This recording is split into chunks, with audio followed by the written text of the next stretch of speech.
This place is ready to host the Super Bowl. Levi's Stadium, home of the San Francisco 49ers, opened just 2 years ago here in Santa Clara, and it is dressed and ready for Super Bowl 50. Welcome back to Chasing a Championship. Jeff Hart joins me now. And Jeff, you were there when the Panthers arrived on the scene. Sure. Back in 1993. What was that like when an NFL franchise was awarded to the Carolinas? Well, from what I remember, I was in Chicago there late in October when Jerry Richardson announced that they had gotten that franchise, and he went to the podium and he said, "Thank you, thank you, thank you." But from what I remember, the Panthers were a bit of a dark horse at that time. Houston obviously was in play. Also Los Angeles was in play. And then when it came down to it, it was Jacksonville and Carolina. So they played their first season without a stadium. As Bank of America Stadium was being constructed, they actually played home games at Clemson. What do you remember about that? Well, I remember they made the announcement there, I think it was in 1994. The announcement kind of came out of nowhere that the Panthers were going to play their first season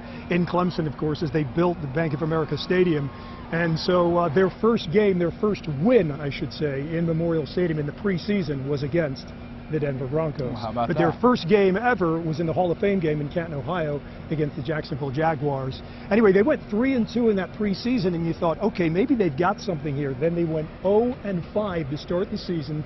They got a bye, and then they beat the New York Jets with Sam Mills picking out the pass and running it back for a touchdown. They won 4 straight games, and they were in it. They finished 7-4, but they ended up going 7-9. But still, people thought, wow, that was a great start that season. And the best crowd I think they had in Memorial Stadium for that season, I think it was 76,000 when the San Francisco 49ers came in, because they were the defending Super Bowl champs. But earlier in the season, this expansion team beat both the Patriots and the 49ers on the road. It was some kind of season with a bunch of guys really that were on the downside of their career that really came together and fought hard. Okay, last question here. You were at Super Bowl 38, the Carolina Panthers, and that was 12 years ago now. What was that like? Obviously, some call that the greatest Super Bowl ever played as far as how it was played on the field. It was just an amazing game. It was a game that I think was scoreless until late in the second quarter.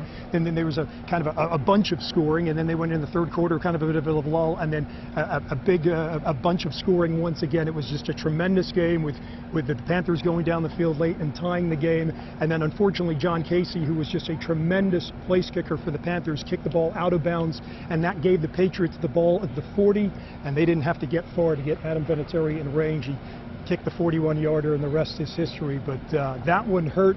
Jerry Richardson had wanted to win a Super Bowl in the first decade of the franchise, and he was very, very close, but now an opportunity to do it after a couple of decades. Pretty incredible. What a journey this franchise is on. And this franchise, one of the youngest in the NFL, only 20 years old. Jeff, thanks so much for joining us tonight. Good to be with you. Josh Norman, a Greenwood native, is playing in the Super Bowl, a guy that is as local as they come to the Carolinas. He played at Greenwood. He played at Coastal Carolina. He goes to the Carolina Panthers, and now he has an opportunity to win a Lombardi Trophy. Josh Norman says, what a feeling it would be to bring that home to Greenwood. I think it'll mean everything to me, just to win a Super Bowl in general, man.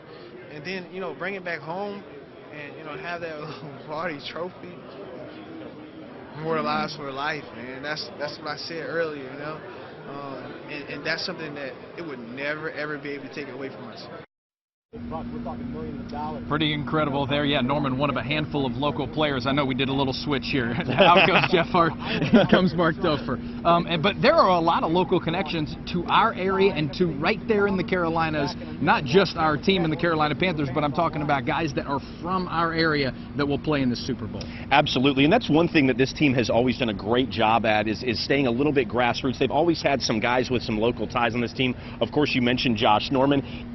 Another Coastal Carolina guy is Mike Tolbert. There's Brenton Burson, who played wide receiver at Wofford. And Demir Bird, the former South Carolina wide receiver, is actually on the practice squad for the Carolina Panthers. And even one of the coaches has a tie to the Low Country, played at the Citadel. Yeah, the Denver Broncos actually have a few connections to the area as well. Darian Stewart, a former South Carolina Gamecock, a defensive back for the Broncos, and then Coach Tony Coxum from the Low Country. So a lot of local flavor in Super Bowl 50. When we come back, We will crash the boards. It's a relatively new segment that we've introduced in these specials. We've had a little bit of fun with that. We'll have a little bit of fun coming up. But what an experience in downtown San Francisco for fans coming to the area. You want to talk about fans actually getting into the game. The NFL experience is like no other. Virtual reality, skills and drills, the whole bit here at Super Bowl 50.